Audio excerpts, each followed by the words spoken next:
A new fire start tonight in Yellowstone National Park. The ash fire is located in the southwest corner of the park. Yellowstone National Park is hiding a secret far bigger than any supervolcano.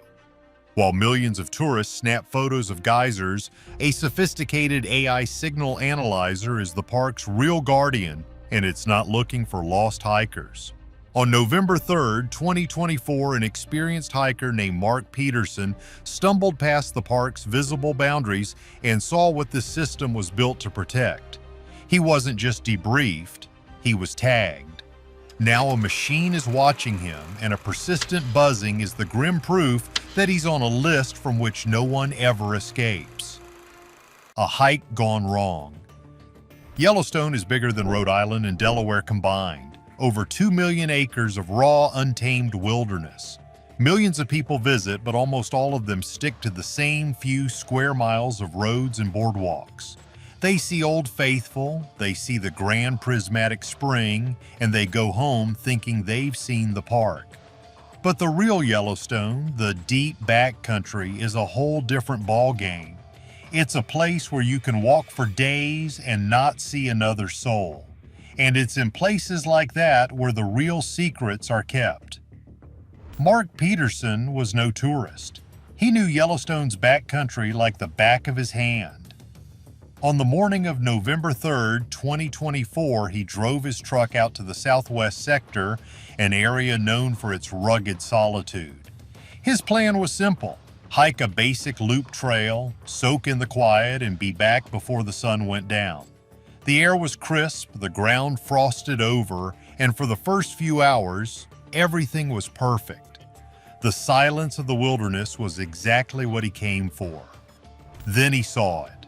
It was a service road that simply wasn't on his map. It wasn't marked with a sign or a gate, just a faint two-track path cutting away from the main trail, so overgrown you could barely tell it was there. Pine needles carpeted the ground, and young saplings grew right up through the middle, suggesting it hadn't been used in years. Now, most people would have just kept walking. But Mark was a curious guy. It was a trait that would completely upend his life. He decided to see where this forgotten road led. 20 minutes later, his world changed forever. It started with a streak of greenish-white light in the sky. But get this. It didn't move like a meteor or a piece of space junk. It flew in a dead straight line, then stopped, hovering motionless for a full 2 seconds. Then it made an impossible, instantaneous 90-degree turn and dropped behind a ridge about a quarter of a mile away. There was no sound, no sonic boom, nothing. Just a silent, physics-defying maneuver. A moment later, a smell hit him. It was the sharp electric scent of ozone and burnt metal, like a massive power transformer blowing out. It was a smell that didn't belong in a pine forest. Mark's curiosity was now mixed with a sense of deep unease, but he pushed forward, following the scent. He broke through a thicket of trees into a small, secluded clearing, and that's when he froze. There it was. A craft about the size of a delivery van was half buried in the soft earth. It wasn't crashed. The dirt around it was pushed up neatly, almost like it had intentionally parked there. The hull was a dull metallic color, but it wasn't like any metal he'd ever seen. Parts of it seemed to shimmer and shift, as if the light couldn't decide how to bounce off of it. Thin slits along its side vented a strange, colorless steam into the cold air. But the craft wasn't the most shocking part. Standing about 20 feet away were two figures. They were impossibly tall, maybe 7 feet, and rail thin. Their long limbs looked delicate, but they stood with an unnerving stillness. Their skin had a bizarre quality, catching the afternoon light in a way that seemed wrong, too reflective in some spots and perfectly matte in others. One of them seemed to flicker at the edges, its outline blurring and reforming like a bad video signal. The other one tilted its head toward Mark, its neck bending way too far, at an angle that would snap a human spine. Then the ground started to hum. It wasn't a sound he could hear with his ears, but a deep, powerful vibration that came up through the soles of his boots and resonated in his chest. It felt like a warning, a message coded in pure frequency. The figures then moved without moving. 1 second they were there, the next they were just gone. No blur of motion, no sound, no flash of light. They simply ceased to be there. And that's when the real trouble started. The figures were gone, but the sound of an engine broke the silence. Protocol over panic. The vehicle that rolled into the clearing wasn't from some top-secret military branch. It was a standard-issue National Park Service truck. But right away, Mark knew something was profoundly wrong. The two people who got out were wearing Ranger uniforms, but their reaction, or lack thereof, was the most terrifying thing he'd seen all day. They didn't look at the bizarre, half-buried craft with shock or confusion. There was no radio chatter calling for backup, no panicked looks. They looked at the scene, then at Mark, with a calm, almost bored expression. It was the look of people who were exactly where they were supposed to be, doing a job they had done before. This wasn't a cover-up, it was protocol. The truck parked sideways, blocking the only way out of the clearing. The passenger stepped out. He wore the uniform but had no name tag, no badge, just a grim professional look on his face. "Hands where I can see them," he said, his voice completely level. Mark did as he was told. What else could he do? Without another word, they guided him into the back of the truck and drove off, leaving the strange craft sitting silently in the woods. They didn't take him to a ranger station. They drove for about 30 minutes down unmarked dirt roads to a facility Mark had never seen on any map of Yellowstone. It was a drab, windowless building made of concrete, built right into the side of a hill to be less visible. It looked like a water treatment plant or a maintenance depot accessed through a simple, unmarked chain-link gate.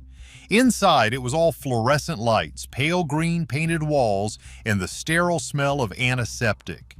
There was no art on the walls, no signs, no logos, nothing to identify who ran this place.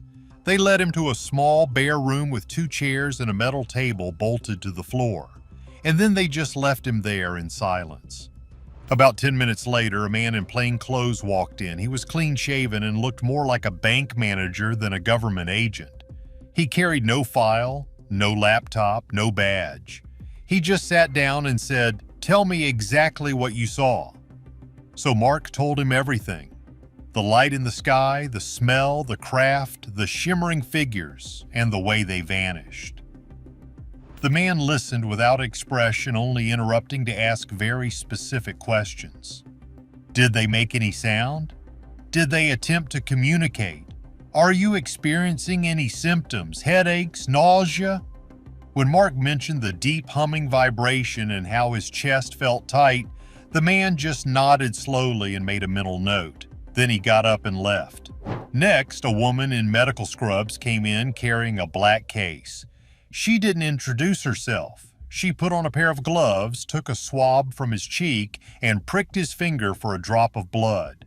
Then she pulled out a handheld scanner, an unmarked black device.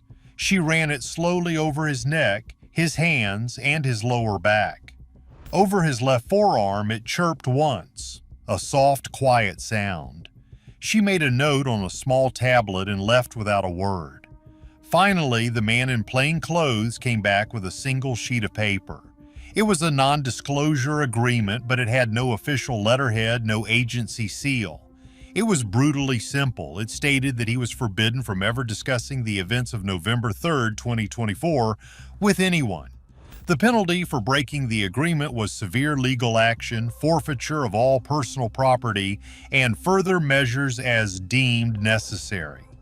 He signed it. What choice did he have? They told him they were keeping his boots for decontamination. They said his backpack would be mailed to him. Then they put him back in a truck, drove him to a public trailhead miles from where his own truck was parked, and just dropped him off. No explanation, no apology, just a cold, sterile handoff. Mark thought it was over. But as he stood there in his socks on the cold ground, he had no idea that for the system that had just processed him, it was only the beginning. The real interrogation was about to begin, and it would be done by a machine. Tagged and tracked. Getting back to civilization didn't bring any relief. In fact, that's when things got even weirder. The encounter in the woods was one thing, a shocking, isolated event. But what happened next was a slow, creeping invasion into every aspect of his life. The system hadn't just let him go, it had attached a digital leash to him, and the one holding it was an AI. It started that very night. At exactly 2:17 in the morning, his phone vibrated sharply on his nightstand. He grabbed it, expecting a text or a notification, but the screen was black. There was nothing there. Then a faint, high-pitched tone started buzzing in his left ear. It was barely audible, but it was constant. He found that the buzzing got noticeably worse whenever he moved closer to his phone. It was as if his own device was broadcasting a frequency that only he could hear. 3 days later, his backpack arrived in the mail as promised. It was sealed in a clear plastic bag. Tucked inside was a small typewritten note. Item sanitized. No further testing required. Do not attempt to revisit the restricted zone. The note itself was a threat, a sterile reminder of his NDA. But the real message wasn't in the words. It was in the continued glitches that now plagued all his electronics. His phone was a nightmare. The battery would suddenly drain 40% in just 5 minutes. Apps would close themselves in the middle of him using them. His cell signal would drop to 0 in places where he always had a perfect connection. It was more than just a faulty device. It felt like something was actively interfering with it, using it, monitoring it. It felt like his phone was no longer his own. Then came the physical marks. One morning he noticed 3 pale dots on his left forearm in a perfectly straight line right where the woman had scanned him. They weren't a rash or a bug bite. They were faint, almost translucent, and they faded completely by the afternoon, leaving only the slightest shadow on his skin. But they came back every few days, a quiet physical reminder that he had been tagged. Mark was an intelligent guy. He understood what was happening. The humming in the clearing, the scanner, the phone glitches, the buzzing in his ear, the dots. It was all connected. This was a sophisticated tracking system. The AI signal analyzer that guarded Yellowstone's secrets hadn't just noted his presence, it had logged his unique biological and digital signature.